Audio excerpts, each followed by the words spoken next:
Hello and welcome to Volume and Surface Area of Spheres, and in this section we are going to practice finding the volume and surface area of the spheres. And so the volume formula for a sphere is 4/3 pi r cubed, and so make sure you get that written down, and the surface area is 4 pi r squared. So here is an example of how we are going to find these.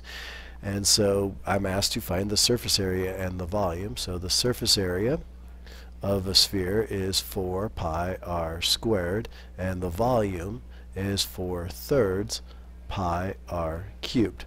So if we're asked to find the surface area, which is what they're asking me to find first, I know my radius is 10, so I can go ahead and say surface area will be found by taking 4 times pi times the radius squared, which they told me is 10.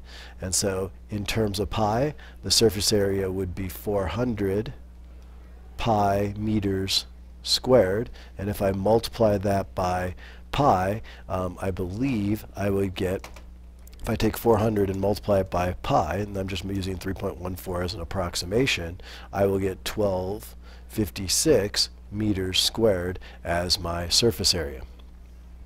Now, if I want to find the volume of this, I'm going to use 4/3, the volume formula, 4/3 pi r cubed, which is 10 cubed.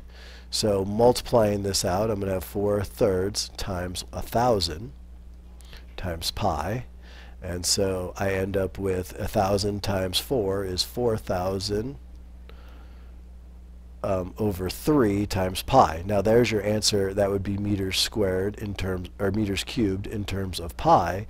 And so then if I was to multiply that all out, I would get my total volume, and that comes out to be, using again 3.14 as my approximation, the volume should be 4,186.7 meters cubed. And so this is what we're doing in class today, and so if you have any questions, please come to class prepared to ask them.